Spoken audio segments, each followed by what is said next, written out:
Boa tarde. Hoje nós vamos apresentar o trabalho de fisioterapia cardiovascular. Meu grupo é composto por eu, Sara, Érica e Gabriele. Nós vamos falar sobre as principais doenças cardiovasculares. E o que são doenças cardiovasculares? É um termo genérico que designa todas as alterações patológicas que afetam o coração e ou os vasos sanguíneos. Nós realizamos uma pesquisa sobre as 4 principais doenças cardiovasculares. E agora eu vou começar falando sobre o infarto agudo do miocárdio.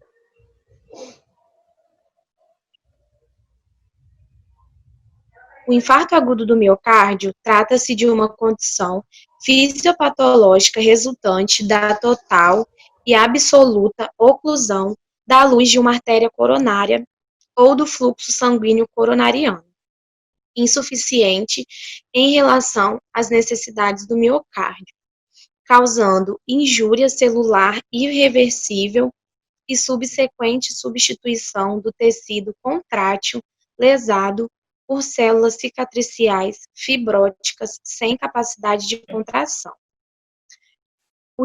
O infarto agudo do miocárdio, a primeira manifestação de uma insuficiência coronária, mas também pode ser um evento agudo em anginosos crônicos, resultante de um ou mais dos seguintes mecanismos: progressão de aterosclerose, espasmo coronário e agregação plaquetária ou trombose coronária aguda. Independente do mecanismo causal, o infarto agudo do miocárdio pode tanto atingir toda ou quase toda a espessura do ventrículo, sendo esta a forma mais comum e mais grave, conhecido como infarto transmural, como também pode provocar a necrose isquêmica da porção subendocárdica, que se limita ao terço inteiro ou, no máximo, a metade da parede ventricular. Esse tipo de infarto é menos grave do que o primeiro, no qual a lesão atinge pelo menos 2,5 centímetros de diâmetro da parede ventricular. Uma curiosidade sobre o infarto agudo do miocárdio é que a incidência é observada maior em homens, e quanto maior a idade, maior a chance de sua ocorrência. Outra doença que nós pesquisamos foi a hipertensão arterial sistêmica, que pode ser refratária ou resistente, e é conceituada como a hipertensão que evolui com valores pressóricos acima de 140 por 90 em pacientes que utilizam regularmente doses plenas ou máximas de pelo menos 3 ou mais agentes de classes terapêuticas antihipertensivas distintas, incluindo-se entre eles diuréticos em doses igualmente adequadas, ou ainda, quando são necessárias, 4 ou mais fármacos antihipertensivos para manter o adequado controle da pressão arterial. Trata-se de um problema relativamente frequente e crítico na prática clínica diária. Dados estatísticos americanos estimam, respectivamente, uma prevalência de 13 e 12% de hipertensão resistente entre adultos em tratamento. Além disso, tais pacientes apresentam um aumento de 50% no risco de eventos cardiovasculares, quando comparados com indivíduos sem hipertensão arterial. A hipertensão arterial, ou pressão alta, é uma doença crônica caracterizada pelos níveis elevados da pressão sanguínea nas artérias. A pressão alta faz com que o coração tenha que exercer um esforço maior do que o normal, para fazer com que o sangue seja distribuído corretamente para o corpo. A pressão alta é um dos principais fatores de risco para a ocorrência de acidente vascular cerebral, infarte, aneurisma cerebral, aneurisma arterial e insuficiência renal e cardíaca. Uma das principais doenças cardiovasculares também é a miocardite, que é um processo inflamatório do miocárdio, é uma inflamação do coração, podendo apresentar comprometimento tanto focal ou difuso. As infecções virais, elas são as principais responsáveis pelos casos de miocardite, mas também pode apresentar causas através de bactérias, protozoários, fungos, doenças autoimunes, doenças sistêmicas, e qualquer tipo de infecção viral pode causar miocardite, mas as principais responsáveis são adenovírus, hepatite C, HIV e herpes simples. E quanto ao quadro clínico dos pacientes com miocardite, eles podem ser pacientes tanto assintomáticos quanto sintomáticos. Porém, quando sintomáticos, esses sintomas, eles são inespecíficos, como mal-estar, fadiga, dor torácica, até evoluir em arritmias. E para o diagnóstico de certeza dessa patologia, é feita uma biópsia endomiocárdica. Porém, essa biópsia, na maioria das vezes, ela não é indicada. Por isso, a junção de exame clínico, histórico clínico, exames complementares, é extremamente importante para o tratamento dessa doença e também para a descoberta dela. E uma das doenças também que são as principais das cardiovasculares é a arritmia cardíaca, que ela é popularmente conhecida como uma palpitação.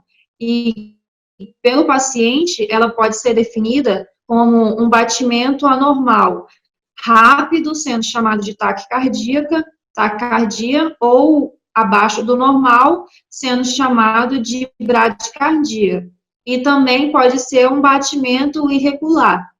Pelos pacientes, ela pode ser descrita também como um soquinho ou um soluço no peito, uma sensação de tremor no peito ou uma pulsação exagerada no pescoço. Cerca de 16% dos pacientes que procuram atendimento básico ou as emergências, eles têm a palpitação como uma queixa principal. E essa palpitação, ela pode ser tanto um sintoma como um diagnóstico. E ela é causada, na maioria assim, das vezes, por doenças variadas, desde arritmias graves, passando por doenças psiquiátricas, até o uso de drogas e medicações. Elas podem ser de origem cardíaca, como arritmias atriais, ventriculares, ou o estado de alto débito, também pode ser de origem por doenças psiquiátricas, como a depressão, o transtorno de ansiedade generalizado, ou ataques de pânico, e também pode ter uma origem metabólica, através de hipertireoidismo ou hipoglicemia. E a avaliação clínica nos casos de arritmia, ele tem como objetivo esclarecer a causa da palpitação, excluir e ou investigar as causas cardíacas de alto risco e oferecer também um tratamento individualizado ao paciente. Nós realizamos uma pesquisa através do Google Forms. A gente colocou lá um questionário pequeno, com 4 perguntas dessas principais doenças que a gente apresentou aqui agora. E nessas perguntas, elas eram pequenas, com respostas objetivas, todas com respostas de sim ou não.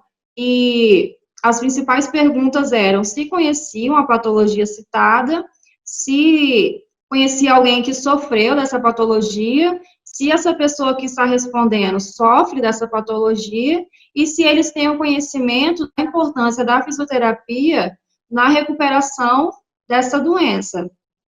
A gente selecionou o público pesquisado através de lista de transmissão do WhatsApp. Enviamos para os nossos contatos, lá pedimos para que eles respondessem e nos enviassem. E assim tivemos 107 pessoas participantes da nossa pesquisa. E quanto ao resultado da pesquisa de infarto agudo do miocárdio, tivemos de 107 pessoas, 61% dessas pessoas conheciam o infarto agudo do miocárdio, e mesmo ela sendo uma doença que leva a muitas pessoas ao hospital, 38% dessas pessoas ainda não tinham conhecimento do que é essa patologia.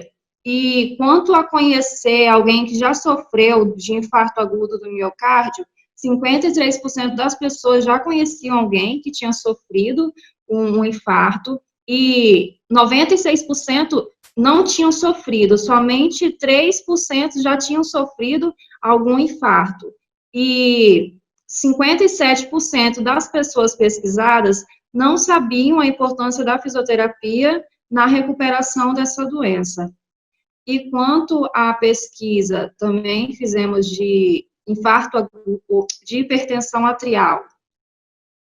Os resultados foram que 96% das pessoas conheciam o que era hipertensão, sabiam o que era hipertensão. Essa foi a patologia, assim, de maior conhecimento do público pesquisado.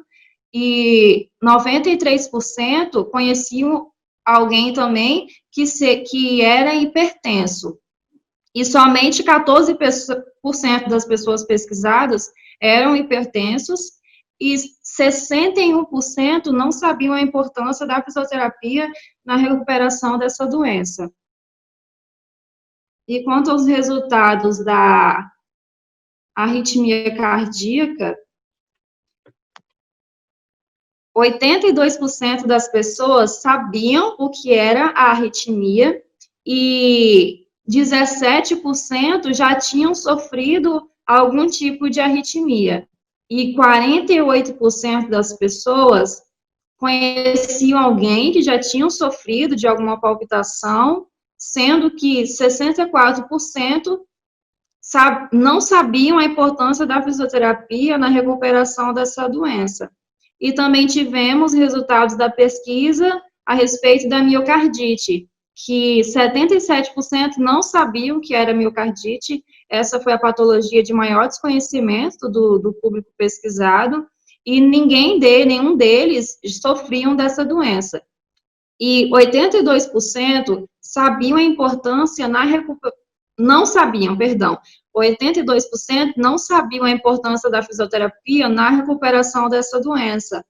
E somente 6% conheciam alguém que tinha miocardite. Então, com os resultados, a gente pôde ver que as doenças cardiovasculares, a população ainda não tem um conhecimento sobre elas, assim, no geral. A que tinha mais conhecimento era a arritmia e a hipertensão. Só eram as duas patologias que tinham maior conhecimento, sabiam o que eram a maioria das pessoas, só que em todas as patologias, a maioria não sabiam da importância da fisioterapia na recuperação delas. Esse foi o resultado das nossas pesquisas realizadas. O papel do fisioterapeuta no contexto da reabilitação cardiovascular. A presença do fisioterapeuta na equipe de reabilitação cardíaca é importante em todas as etapas do processo de recuperação do paciente. Ele participa das atividades realizadas com o paciente na unidade de terapia intensiva ou na unidade coronariana, acompanhando-o na enfermaria, vai até a sua casa durante a fase de recuperação pós-hospitalar e, posteriormente, atua em centros ou clínicas de reabilitação, finalizando o processo fisioterapêutico. A fisioterapia cardiovascular, didaticamente e funcionalmente, é dividida em 3 fases. Essas fases, elas são correspondentes a cada fase, a cada etapa do pós-operatório. Na fase 1, é quando o paciente se encontra no leito, ainda no hospital. Na fase 2, são as 2 primeiras semanas pós-alta. A fase 3 é a partir da 3ª semana, quando o paciente já se encontra melhor, e essa reabilitação ela já pode partir para uma academia, por exemplo. Vou apresentar para vocês a gente escolher uma patologia para apresentar um protocolo de tratamento baseado nas fases. A gente vai apresentar um tratamento em infarto agudo do miocárdio, que é uma doença muito comum, e baseando-se num pós-operatório, nas 3 fases. Para a reabilitação cardíaca dessa patologia, serão realizados exercícios metabólicos de extremidades, que são os exercícios tipo bomba ou tibiotáxicos, que eles servem para estimular e melhorar a circulação sanguínea em todo o corpo. Exercícios respiratórios, porque numa patologia cardíaca a gente também tem que trabalhar a parte respiratória para melhorar o condicionamento. Exercícios ativos e treino de marcha em superfície plana e com degraus. Na fase 1, quando o paciente ainda se encontra no hospital, a gente começa de maneira gradativa nos 5 ou 6 primeiros dias do pós-operatório. No primeiro dia, a gente já começa um trabalho de padrões respiratórios, ensinando ao paciente a maneira respiratória adequada para que toda a musculatura respiratória principal e acessória seja trabalhada e fortalecida. Sentar o paciente no leito com a cabeceira elevada para estimular melhor a circulação. No segundo dia, a gente já pode retirar esse paciente do leito para uma cadeira de rodas e trabalhar o alongamento dos membros superiores e inferiores, para que a musculatura não venha a ser atrofiada com esse período acamado. No terceiro dia pós-operatório, a gente já pode começar a deambulação com esse paciente. No quarto mesmo, em algumas partes do hospital, de maneira gradativa, de maneira leve, praticar o alongamento passivo, alongamento ativo, dentro do limite do paciente, óbvio. No quarto dia, a gente já começa a colocar uma resistênciazinha para esse paciente. Lembrando que cada paciente tem sua particularidade e a gente tem que adaptar todos os exercícios a essa particularidade do paciente. No quinto dia em diante, a gente já pode estimular esse paciente a voltar às atividades de vida diária dele. Treinar a marcha dele, subindo e descendo escada de maneira leve. A gente pode usar aquela escadinha de acesso à cama hospitalar para fazer esse trabalho. Na segunda fase, quando o paciente já saiu do hospital e continua fazendo esse acompanhamento na clínica. Antes de iniciar um protocolo de atendimento, de exercícios, é preciso fazer um teste de esforço com esse paciente. Nesse caso aqui, vamos usar a escala de Borg, que é para determinar a intensidade do exercício que a gente pode estar realizando com esse paciente. Será realizado um aquecimento de 10 minutos, pode ser o paciente caminhando leve na esteira ou numa bicicleta. A gente vai realizar alongamento no paciente e vai ensinar exercício respiratório com auxílio do Respiron. Lembrando a importância de trabalhar o fortalecimento da musculatura respiratória em todas as fases. Para o condicionamento, a gente vai usar exercícios aeróbicos sem peso ou sem resistência, porque o que a gente quer nesse período é aumentar e melhorar a resistência desse paciente. Em certo período do tratamento, a gente vai querer melhorar a força dele, mas neste momento a gente quer melhorar a resistência, principalmente a resistência respiratória, para que ele não fadigue ao andar, ao subir escada. Então, a gente vai trabalhar um exercício aeróbico de maneira leve e aumentar gradativamente. Vamos ensinar a respiração diafragmática, auxiliando a respiração com elevação lateral, e aí a gente já vai colocar uma carga, um halter de 2 kg, elevação lateral de membro superior, associada à respiração diafragmática. E para o desaquecimento, nós vamos colocar uma caminhada leve de 5 a 7 minutos, ou no corredor, ou na própria esteira, a gente pode adaptar. E é importante esse desaquecimento porque no decorrer dos exercícios, os batimentos desse paciente provavelmente são elevados. Então, a gente precisa restabelecer o padrão de repouso para que ele fique bem para retornar para casa. Na fase 3, a gente já começa a aumentar a resistência dos exercícios desse paciente. A gente aumenta a velocidade da esteira, lembrando sempre que dentro do limite do teste de esforço estabelecido para o paciente. A gente pode diminuir a velocidade e aumentar o tempo de permanência desse paciente na esteira. O que eu vou conseguir com isso? Eu vou aumentar, eu vou possibilitar que o paciente fadigue menos, ou seja, ele vai conseguir fazer o exercício por mais tempo e se cansando menos. Exercício respiratório, todos os exercícios a gente tem que associar à respiração, tem que ensinar um padrão respiratório para o paciente, porque a gente precisa sempre lembrar de fortalecer a musculatura respiratória desse paciente. E a gente pode usar a cinesioterapia para isso, usando balões, porque quando ele enche balões de maneira mais lúdica, ele vai estar trabalhando a musculatura respiratória, tanto a principal quanto a acessória, e isso vai auxiliar e melhorar a resistência dele.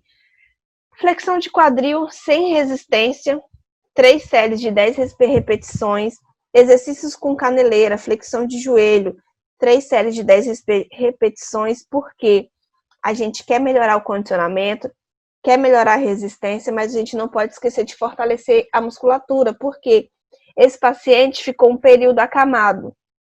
Então, a gente precisa fortalecer a musculatura de forma global para esse paciente retornar às atividades de vida diária dele e para que não haja a atrofia dessa musculatura. Bicicleta com velocidade estabelecida, que a gente pode aumentar de acordo ele vai ganhando resistência. Exercícios no step, até a falha do paciente, até o limite do paciente. E aí a gente vai ter repetições e aí não vamos estabelecer minutos. Vai ser, se ele consegue 10 segundos, ele vai fazer 10 segundos. E no desaquecimento, a gente vai sempre fazer o alongamento ativo com controle respiratório. E para o desaquecimento também a gente pode usar aí uma esteira leve para que retorne os batimentos cardíacos adequados para esse paciente, para que ele fique bem e não sofra tanta alteração assim. Lembrando que é importante sempre controlar os batimentos cardíacos desse paciente no decorrer de toda a sessão, de todo o exercício. A nossa colega Sara vai ensinar exercícios simples que pode ser feito em casa e a gente pode passar para esse paciente também, para ele estar fazendo em casa, porque às vezes a pessoa faz 2, 3 sessões por semana e nos outros dias não faz nada. Pode fazer, Sara. O primeiro exercício que nós vamos fazer agora é os polichinelos. E ele é realizado da seguinte forma. O paciente vai levantar os braços, abrir um pouco a base e pode fazer repetições 3 vezes ou 5 vezes dessa forma. O paciente também pode fazer uma corrida, só que não é uma corrida comum. Ele pode fazer uma corrida somente simulando ela, que seria dessa forma. Ele vai levantar os joelhos fletidos junto com a perna. Outro exercício também que é muito importante e que é simples é o pular corda, que é um exercício também que vai ajudar na respiração do paciente. E essa foi a nossa apresentação.